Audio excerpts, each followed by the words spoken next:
네, 수요일장 마켓세븐 이분과 함께합니다. 리더스 인덱스 박주근 대표 모실게요. 어서 오세요. 네, 안녕하세요. 네, 안녕하십니까. 네. 저희 그럼 바로요. 첫 번째 키워드부터 오픈해 보겠습니다. 첫 번째 키워드 보여주세요.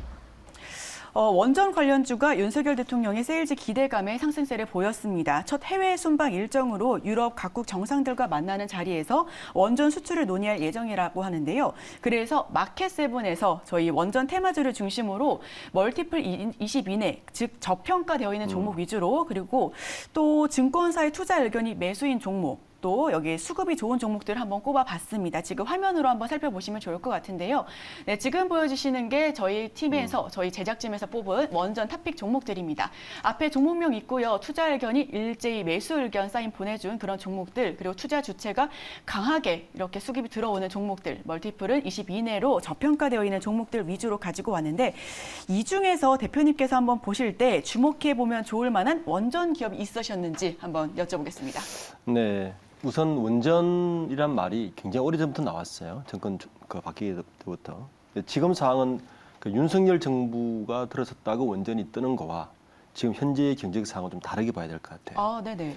그러니까 윤석열 정부에서는 문재인 정부의 탈원전에 반대하는 측면에서 그렇죠. 원전이 뜰 것이다라고 했는데, 그런 정치적인 측면이고, 지금 상황은 국제유가가 굉장히 고공행진이지 않습니까? 근데 전력 수요는 늘어나다 보니까 지금 유럽의 텍스노미처럼 독일은 원전을 반대하고 있고 프랑스는 원전을 찬성하고 있는 입장에서 지금 석탄 가스 발전용 원자재가 너무 뜨다 보니까 그래도 원전이 낫다라는 코스트 측면에서 접근하고 있거든요. 이렇게 보면 현재 상황으로 보면 향후 5년간 5년 정도는 원전이 계속적으로 지을 수밖에 없는 상황이다. 큰 그림 그렇게 보셔야 되고. 네네. 자, 그러면 이런 상황에서 어떤 기업들이 좀 강세가 있고 가치가 있을까? 저는 아무래도 원전의 밸류체인에서 핵심되는 기업들이 그래도 굉장히 강점이 있다고 생각합니다. 어떤 부분에서요? 원전을 만들기 위해서는 뭐 건설사도 필요하고 이렇게 필요하겠지만 꼭 없어서는 안 될 기업들이 있어요. 먼저 원전을 만들려면 설계가 필요한데 한전 기술이 설계 기업이거든요. 그러니까 설계 기업이 당연히 제일 먼저 들어가야 되겠죠. 이제 원전이 다시 시작하면 설계 기업과 처음에 들어가는 기업들이 먼저 뜨겠죠. 그러니까 한전 기술이 그런 기업인데, 이 한전 기술이 최근에 이제 한국 전력이 너무 적자가 심하잖아요. 그러다 보니까 한전 기술을 갖고 있는 대주주가 한전인데, 한전이 한전 기술을 좀 매도할 것이 아니냐, 적자를 해소하기 위해서. 네, 이것 때문에 그렇죠. 좀 낙폭이 심했거든요. 근데 이런 기업들이 오히려 지금 떨어져 있으니까 원전 테마주로는 괜찮을 것 같고요. 아, 네네. 또 하나는 이제 늘 뜨는 기업 중에 하나가 우진이라는 기업이죠. 우진은 계속해서 언급이 되더라고요. 왜냐하면 우진은 원자로 내의 중성자 제어봉 위치하고 그다음에 온도 등을 측정하는 개척기 업체예요. 근데 이 우진밖에 안 해요. 독점 기업이라 보시면 됩니다. 그러다 보니 계속 거론될 수밖에 없는 그래서 기업인 거죠. 계속해서 올라오네요. 그렇습니다. 그러니까 이 분야에서 그리고 우진의 전체 매출액이 한 20%, 18.5% 정도가 이쪽에서 발생을 해요. 그러다 보니까 우진이 이제 원자력 나올 때마다 테마주가 될 수밖에 없는 이런 게 있고, 그리고 나머지 이제 우리 아까 도표에서 보여주신 나머지 기업들은 해외의 원전이 발주가 될 때 뜰 수 있는 기업들입니다. 그제서야. 그렇죠. 네. 그러니까 그러니까 이게 시장이 초기에는 어느 기업이 뜰 것이고, 그다음에 실제 시장이 형성될 때는 어느 기업이 뜰 것이고, 이런 타임 테이블을 좀 그리면서 투자를 하는 게 중요하다고 생각합니다. 아, 그렇다면 이번에 윤석열 대통령이 나토 순방이란 이슈잖아요. 이것도 네. 이제 이슈인데 그 이슈로 하여금 뜰 수 있는 그런 종목들이고, 그 모든 걸 제외하고도 계속해서 이제 또 상승세를 이어갈 수 있다라는 종목은 우진부터 시작해가지고 방금 한전기술, 말씀하셨던 그런 그런 부분들. 기업들이죠. 네. 그러니까 밸류체인에 대한 좀 기대감과 확신이 있는 그런 종목들 위주로 말씀을 해주신 것 같고요. 그런가 하면은 이 가운데서 또 약세장에 출시된 원전 ETF가 있다라고 합니다. 정부 지원을 믿고 이걸 담아도 되는지, ETF가 이제 원전과 관련된 ETF는 처음이다라고 하는데요. 네. 작년 10월 달에요. 그때 뭐 기억하시겠지만 ETF 중에서 메타버스 ETF가 엄청 떴었어요. 그때는 워낙 뭐 시장 상황이 그렇죠. 그랬으니까. 네. 근데 요때 상황을 한번 우리가 리뷰를 해보면 메타버스 ETF가 뜰 때 관련 당겼던 종목들이 같이 떴거든요. 그러니까 ETF가 그런 효과가 있는 거죠. 상호 시너지 효과가 있다는 거예요. 그래서 지금 원전이 뜨니까 원전 ETF가 다시 만들면 이 원전 ETF가 다시 원전주를 띄우는 그러니까 이런 상호 시너지 효과가 있다는 거거든요. 그렇다면 그 원전 ETF 속에 속해지는, 그러니까 편입되는 종목들 그렇죠. 위주로 봐도 좋겠네요. 네, 그렇게 봐야 되는 거죠. 그러니까 우리가 ETF가 뜰 때 작년도 그랬고 그전에도 그랬고 어떤 테마주와 ETF를 담으면 그 ETF 자체도 뜨지만 ETF 당긴 종목도 같이 뜨기 때문에 ETF는 좀 그렇게 좀 포인트를 찔러주시면 투자하는데 좀 중요한 팁을 얻을 수 있을 것 같아요. 네, 지금 시장에서 ETF 쪽으로 눈길 많이 돌리시는 분들 많으실 텐데요. 이런 부분들도 함께 살펴보시면 좋을 것 같습니다. 자, 그럼 저희가 바로 이어서 두 번째 키워드 한번 살펴볼게요. 두 번째 키워드 보여주시죠. 지금 SK그룹이 현대차를 제치고 2위 기업으로 등극을 하지 않았습니까? 국내 증권사들이 IT 수요 부진으로 SK하이닉스의 목표 주가를 잇따라서 하향 조정하고 있습니다. 네. 하반기 하이닉스의 주가 흐름 지속적으로 어두울 전망인지 오늘 두 번째 키워드는 SK를 비롯한 그룹주를 한번 살펴볼게요. 네.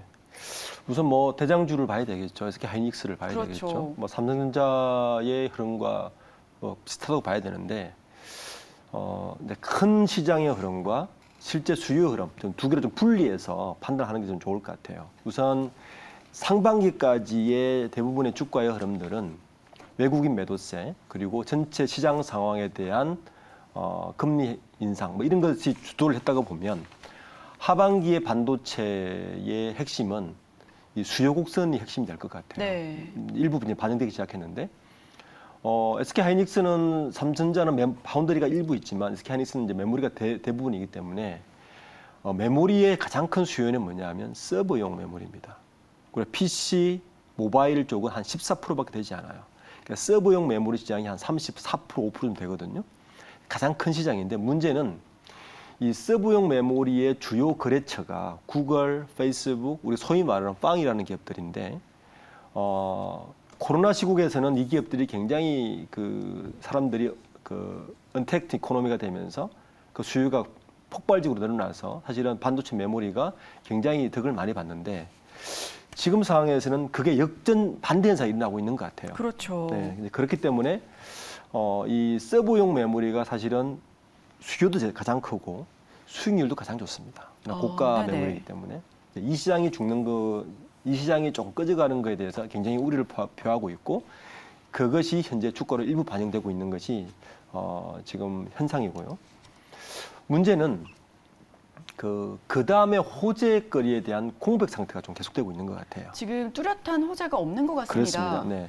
그러니까 지금 현재 수요 곡선에 대한 실적은 하반기 실적으로 이어지는 게 이미 주가가 반영되고 있는 실장이고 그렇다면 그 다음에 호재거리가 있어야 되는데 호재거리가 공백 상태가 있는 게 가장 좀 아쉬운 부분이고 유일하게 있다면 아마 다음 주쯤에 이재용 부회장이나 이제 미국에 아마 그 텍사스 출장을 가서 여러 가지 하는데 M&A 중에 하나가 ARM. 네네.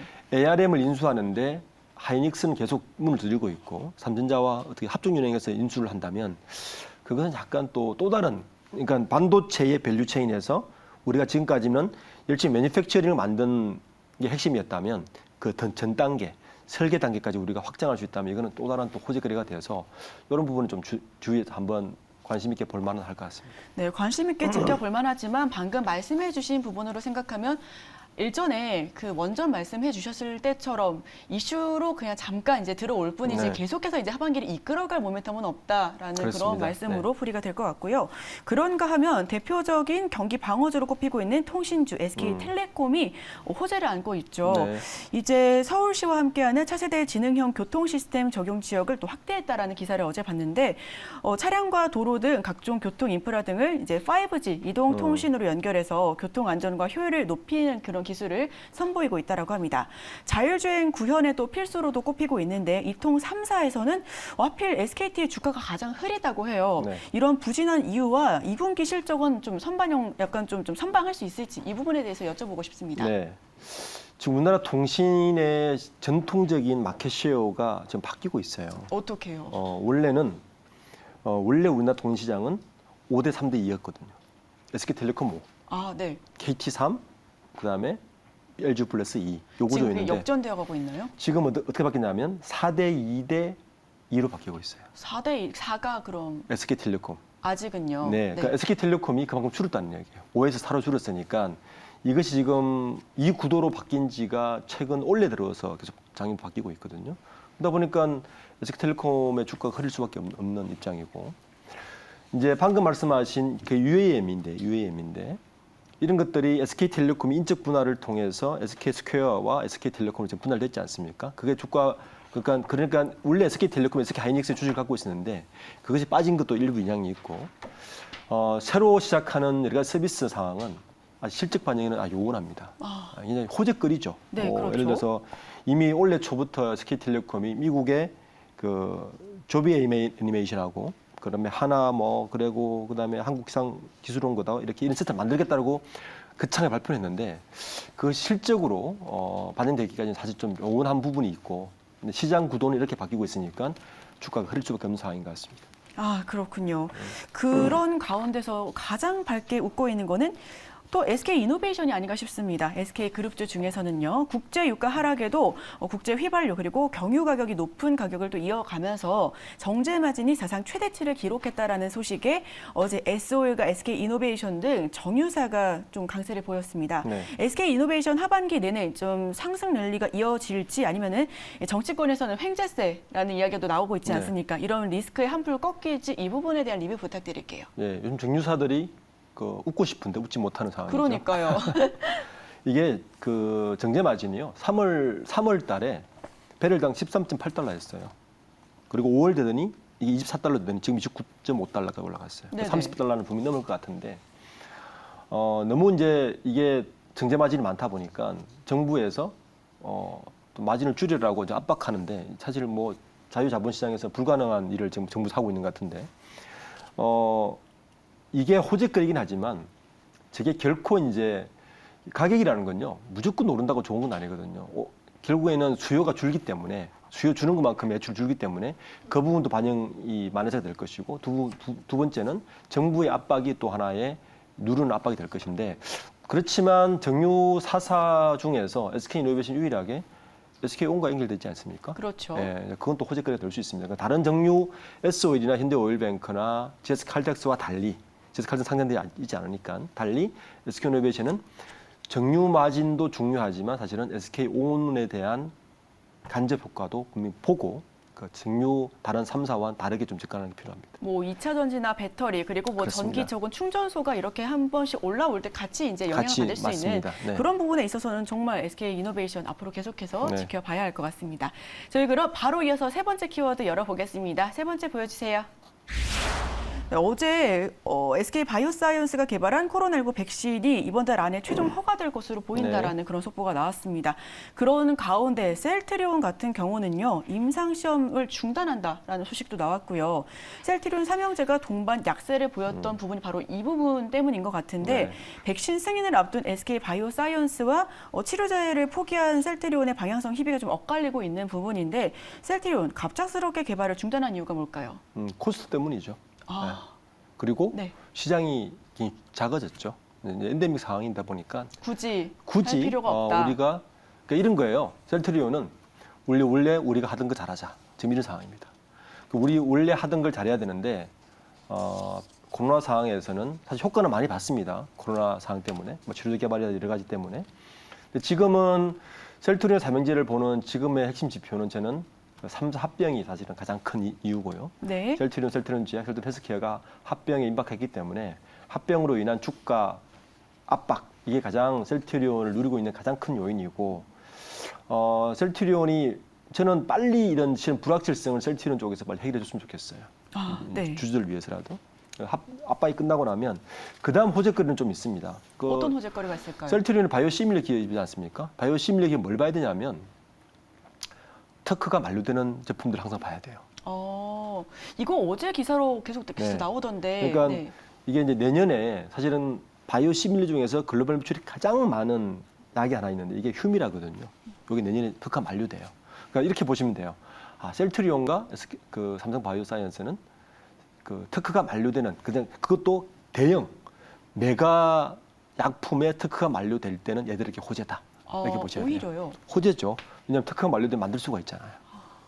그럼 매출이 증가하기 호재이기 때문에 바이오시밀러 기업들은 특허가 만료되는 약품들 중에서 가장 시장성이 큰 휴미나 같은 경우는 미국 시장만 26조예요. 엄청 크네요. 어마어마하죠.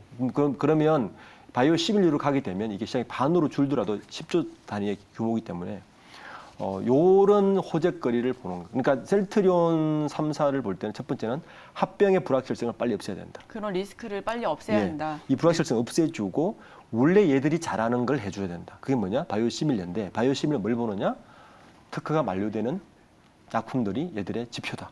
주력 사업에 조금 더 집중해야 한다라는 그렇죠. 말씀이시네요. 예. 네. 그러니까 만료되면 빨리 유럽이나 미국의 식약청에 그 허가를 받고 그럼 시장이 열리니까 이런 흐름들을 캐치하는 게 셀트리온의 향후 주가의 흐름에 중요한 포인트가 될 것 같습니다. 네, 좋습니다. 저희가 셀트리온까지 알아봤습니다. 계속해서 지난 5월 52주 신저가를 터치한 이후에 급등세를 연출했었는데 이 부분은 앞으로도 말씀해 주신 것처럼 리스크 관리도 해야 하고 하지만 특허라는 그런 부분에 이제 호재도 있기 때문에 우리 셀트리온 삼형제는 앞으로도 함께 지켜볼 필요가 있어 보이네요. 네, 저희 수요일장 마켓세븐 여기서 마치도록 하겠습니다. 지금까지 리더스 인덱스 박주근 대표와 함께했습니다. 오늘 말씀 고맙습니다. 네, 감사합니다.